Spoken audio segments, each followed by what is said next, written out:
6일 성경 생명의 살 플러스 2023년 10월호 해설 부분을 요약해서 사용했습니다. 더보기를 클릭하시면 에베소서 3장 1절에서 13절까지 하나님 말씀이 적혀 있습니다. 동영상 해설을 들으시고 그 다음 하나님 말씀을 읽으시면 더욱더 이해가 잘 됩니다.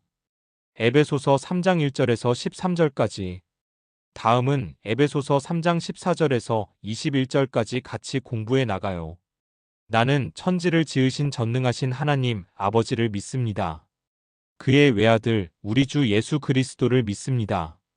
그는 성령으로 잉태되사 동정녀 마리아에게서 나시고 본디오 빌라도에게 고난받으사 십자가에 못 박혀 죽으시고 장사된 지 사흘 만에 죽은 자 가운데서 다시 살아나셔서 하늘에 오르사 전능하신 하나님의 우편에 앉아 계시다가 거기에서부터 산자와 죽은 자를 심판하러 내려오실 것입니다. 나는 성령을 믿으며 거룩한 공교회와 성도가 서로 사귀는 것과 죄를 사하여 주시는 것과 몸이 다시 사는 것과 영원히 사는 것을 믿습니다. 아멘. 10계명. 나는 너희의 하나님 여호와이다. 첫 번째, 너는 나 외에 다른 신을 모시지 말아라. 두 번째, 너는 신상을 새기지 말아라. 위로 하늘에 있는 것이나 아래로 땅에 있는 것이나 땅 아래 물속에 있는 것이나 어떤 것이든 그 모양을 본떠서 우상을 만들지 말아라. 그 앞에 절하지도 말며 섬기지도 말아라. 내 하나님 나 여호와는 질투하는 하나님이다. 나를 미워하는 자에게는 그 죄를 갚되 3, 4대 후까지 갚으리라. 하지만 나를 사랑하고 내가 내린 명령을 지키는 이들에게는 수천대에 이르기까지 그 후손에게 자비를 베풀리라. 세 번째, 너는 내 하나님의 이름인 여호와를 함부로 부르지 말아라. 나 여호와는 내 이름을 함부로 부르는 자들을 그냥 놔두지 않을 것이다. 네 번째, 안식일을 기억하여 거룩하게 지켜라. 엿새 동안은 힘써 일하고 일회째 되는 날은 내 하나님 나 여호와의 안식일이므로 너나 내 아들이나 내 남종이나 여종이나 내 집의 가축이나 내 집에 몸붙여 사는 나그네라 할지라도 절대로 일을 해서는 안 된다. 엿새 동안 나 여호와가 하늘과 땅과 바다와 그 안에 있는 모든 것을 지어내고 일회째 되는 날에는 쉬었기 때문이다. 그래서 나 여호와가 안식일을 즐거운 날로 삼고 거룩하게 하였다. 다섯 번째, 내 부모를 공경하여라. 그래야 내 하나님 나 여호와가 내게 준 땅에서 오래오래 살리라. 여섯 번째, 사람을 죽이지 말아라. 일곱 번째, 간음하지 말아라. 여덟 번째, 도둑질하지 말아라. 아홉 번째, 이웃 사람들에게 불리하도록 거짓 증언을 하지 말아라. 열 번째, 내 이웃의 재산을 탐내지 말아라. 내 이웃의 아내와 그의 남종이나 여종이나 소나 낙이나 할 것 없이 내 이웃의 재산은 어떤 것도 탐내지 말아라. 그리스도의 비밀을 맡은 겸손한 일꾼 에베소서 3장 1절에서 13절까지. 1절 이러므로 그리스도 예수의 일로 너희 이방인을 위하여 갇힌 자 된 나 바울이 말하거니와. 요약하면 바울의 자기소개. 2절 너희를 위하여 내게 주신 하나님의 그 은혜의 경륜을 너희가 들었을 터이라. 3절 곧 계시로 내게 비밀을 알게 하신 것은 내가 먼저 간단히 기록함과 같으니. 4절 그것을 읽으면 내가 그리스도의 비밀을 깨달은 것을 너희가 알 수 있으리라. 5절 이제 그의 거룩한 사도들과 선지자들에게 성령으로 나타내신 것 같이 다른 세대에서는 사람의 아들들에게 알리지 아니하셨으니. 6절 이는 이방인들이 복음으로 말미암아 그리스도 예수 안에서 함께 상속자가 되고 함께 지체가 되고 함께 약속에 참여하는 자가 됨이라. 요약하면 바울의 사도적 사명에 대한 부연 설명. 7절 이 복음을 위하여 그의 능력이 역사하시는 대로 내게 주신 하나님의 은혜의 선물을 따라 내가 일꾼이 되었노라. 8절 모든 성도 중에 지극히 작은 자보다 더 작은 나에게 이 은혜를 주신 것은 측량할 수 없는 그리스도의 풍성함을 이방인에게 전하게 하시고. 9절 영원부터 만물을 창조하신 하나님 속에 감추어졌던 비밀의 경륜이 어떠한 것을 드러내게 하려 하심이라. 10절 이는 이제 교회로 말미암아 하늘에 있는 통치자들과 권세들에게 하나님의 각종 지혜를 알게 하려 하심이니. 11절 곧 영원부터 우리 주 그리스도 예수 안에서 예정하신 뜻대로 하신 것이라. 12절 우리가 그 안에서 그를 믿음으로 말미암아 담대함과 확신을 가지고 하나님께 나아감을 얻느니라. 13절 그러므로 너희에게 구하노니 너희를 위한 나의 여러 환난에 대하여 낙심하지 말라 이는 너희의 영광이니라. 요약하면 바울의 사도적 사명에 대한 부연 설명. 사명을 떠나지 않는 사역자.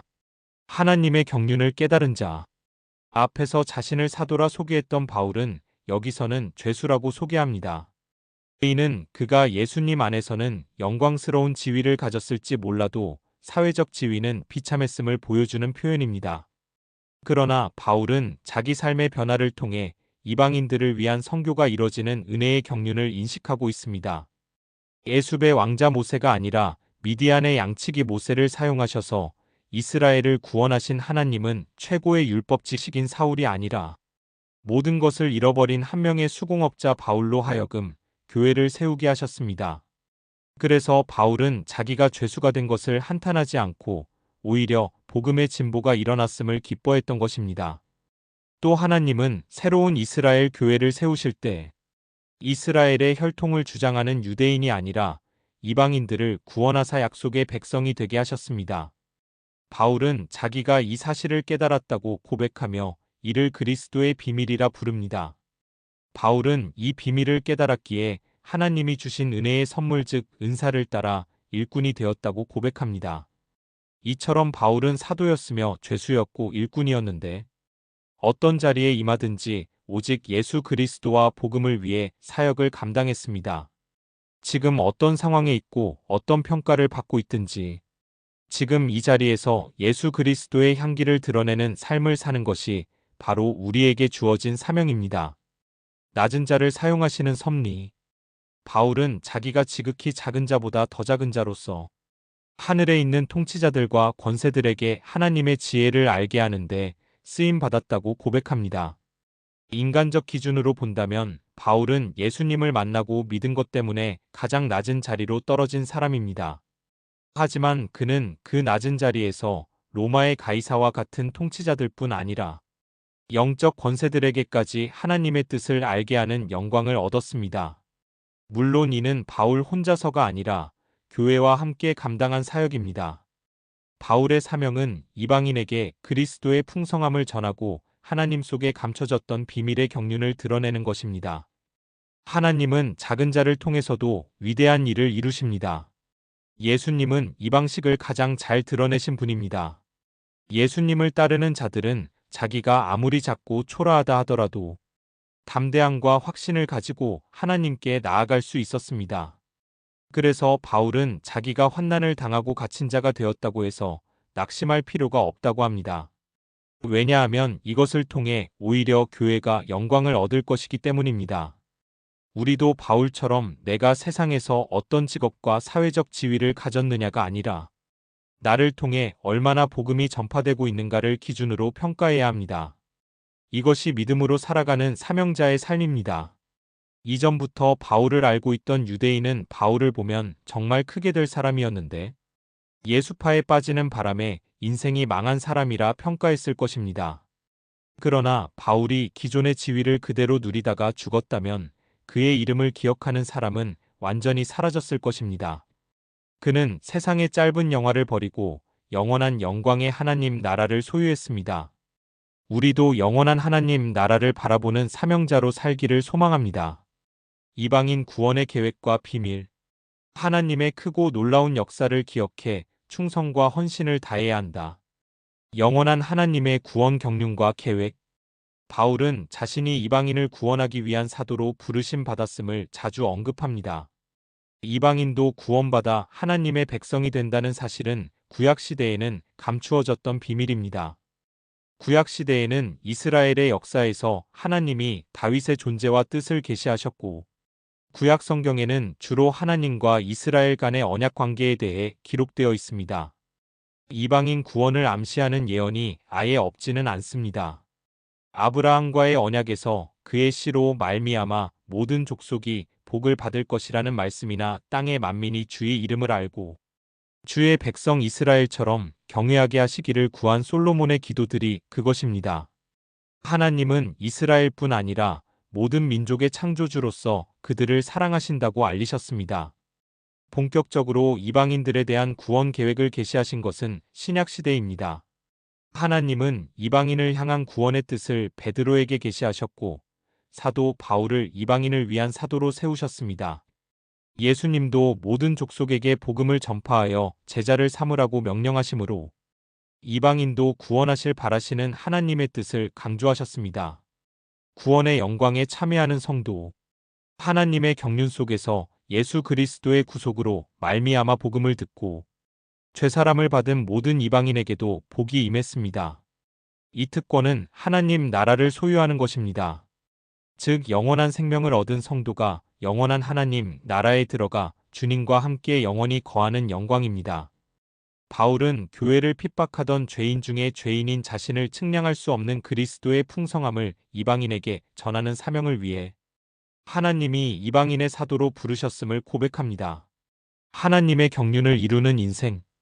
감옥에 갇힌 바울은 자신이 당하는 환난이 하나님의 경륜을 이루는 일이며 교회의 영광이라고 고백합니다.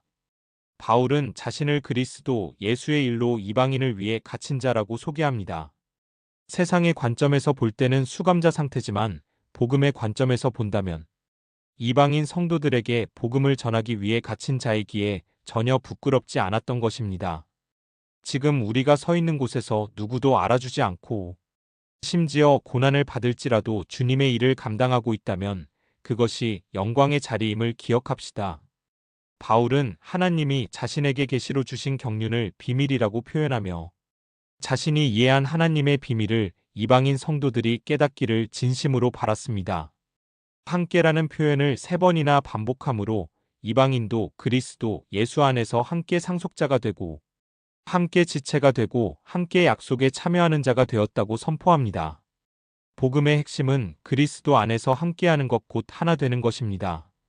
교회의 분열과 다툼 때문에 세상에서 복음이 후퇴하지 않도록 무엇보다 먼저 공동체의 하나됨을 위해 노력합시다. 우리가 복음을 위해 부름받은 것은 자격이 충분해서 아닙니다. 하나님의 영광이 가장 온전히 드러날 수 있도록 우리가 연약하기 때문에 선택된 것입니다. 내가 나 된 것은 하나님 은혜. 내가 한 것이 아닌 하나님이 하신 것이라는 바울의 고백이 우리의 일상과 사역을 통해 드러나기를 바랍니다. 바울은 비밀의 경륜이 교회를 통해 모든 통치자와 권세들에게 드러났다고 말합니다. 교회는 하나님의 각종 지혜를 온전하게 드러내는 영적 실체입니다.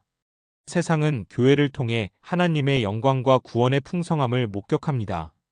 우리에게는 세상에 하나님의 지혜와 능력을 알려야 할 사명이 있습니다. 바울은 자신의 갇힘으로 인해 낙심하지 말고 영광으로 삼으라고 당부합니다. 왜냐하면 복음을 통해 받은 환난과 고난은 이방인 성도들에게 영광스러운 구원을 가져오는 과정이기 때문입니다. 복음을 위해 성도들의 유익을 위해 하나님의 영광을 위해 갇힌 것이니 그것이 영광이요 승리라고 확신한 것입니다. 인생의 성패를 좌우하는 기준은 하나님의 영광과 복음뿐임을 잊지 맙시다. 진정 하나님의 은혜의 경륜을 위해 그 어떤 고난과 환난 가운데서도 믿음을 잃지 않기를 기도합니다. 메시지. 에베소 성도들이 들어서 알다시피 바울은 오래 감추어졌다가 그리스도를 통해 드러난 비밀, 즉 그리스도 안에서 하늘과 땅이 통일될 뿐만 아니라 유대인과 이방인도 통일되어 하나님의 백성과 상속자가 될 수 있음을 깨달아 그에 따라 하나님의 가정을 관리하는 자로 부름을 받았다. 이 부름은 하나님의 은혜로 된 것으로서 바울을 통해 하나님의 측량할 수 없는 은혜를 이방인에게 전하기 위함이고 또한 하늘과 땅의 통합과 함께 유대인과 이방인을 그리스도 안에서 하나로 포괄하는 하나님의 비밀을 마침내 드러내기 위함이다. 이렇게 그리스도를 통한 피조 세상과 인간의 통일로 세워진 교회는 세상의 악한 영적 세력들에게 하나님의 다양하고 풍성한 지혜를 알게 한다. 교회가 이런 역할을 하는 것은 하나님의 영원한 목적이었고 그리스도께서 이 목적을 실현하셨다. 따라서 우리는 그리스도 안에서 하나님께 담대함과 확신을 가지고 나아갈 수 있다. 복음을 위한 사역에 필연적으로 따르는 고난도 하나님의 지혜와 그리스도의 능력을 나타낼 뿐 성도들이 낙심할 이유가 되지 못한다. 그리스도의 비밀을 맡은 겸손한 일꾼 에베소서 3장 1절에서 13절까지 1절 이러므로 그리스도 예수의 일로 너희 이방인을 위하여 갇힌 자 된 나 바울이 말하거니와 요약하면 바울의 자기소개 2절 너희를 위하여 내게 주신 하나님의 그 은혜의 경륜을 너희가 들었을 터이라 3절 곧 계시로 내게 비밀을 알게 하신 것은 내가 먼저 간단히 기록함과 같으니 4절 그것을 읽으면 내가 그리스도의 비밀을 깨달은 것을 너희가 알 수 있으리라 5절 이제 그의 거룩한 사도들과 선지자들에게 성령으로 나타내신 것 같이 다른 세대에서는 사람의 아들들에게 알리지 아니하셨으니 6절 이는 이방인들이 복음으로 말미암아 그리스도 예수 안에서 함께 상속자가 되고 함께 지체가 되고 함께 약속에 참여하는 자가 됨이라. 요약하면 바울의 사도적 사명에 대한 부연 설명 7절 이 복음을 위하여 그의 능력이 역사하시는 대로 내게 주신 하나님의 은혜의 선물을 따라 내가 일꾼이 되었노라. 8절 모든 성도 중에 지극히 작은 자보다 더 작은 나에게 이 은혜를 주신 것은 측량할 수 없는 그리스도의 풍성함을 이방인에게 전하게 하시고 9절 영원부터 만물을 창조하신 하나님 속에 감추어졌던 비밀의 경륜이 어떠한 것을 드러내게 하려 하심이라. 10절 이는 이제 교회로 말미암아 하늘에 있는 통치자들과 권세들에게 하나님의 각종 지혜를 알게 하려 하심이니 11절 곧 영원부터 우리 주 그리스도 예수 안에서 예정하신 뜻대로 하신 것이라. 12절 우리가 그 안에서 그를 믿음으로 말미암아 담대함과 확신을 가지고 하나님께 나아감을 얻느니라. 13절 그러므로 너희에게 구하노니 너희를 위한 나의 여러 환난에 대하여 낙심하지 말라 이는 너희의 영광이니라. 요약하면 바울의 사도적 사명에 대한 부연 설명. 하늘에 계신 우리 아버지. 아버지의 이름이 거룩히 높임을 받으시며 아버지의 나라가 임하소서. 아버지의 뜻이 하늘에서 이루어진 것 같이 땅에서도 이루어지게 하소서. 우리에게 날마다 필요한 양식을 주소서. 우리가 우리에게 죄지은 자를 용서하였습니다. 우리의 죄를 용서하소서. 우리를 유혹에 빠지지 않게 하시고 악에서 구하소서. 나라와 권세와 영광이 영원토록 아버지의 것입니다. 주 예수 그리스도의 이름으로 기도드립니다. 아멘. 생명의 살 플러스 2023년 10월호 해설 부분을 요약해서 사용했습니다.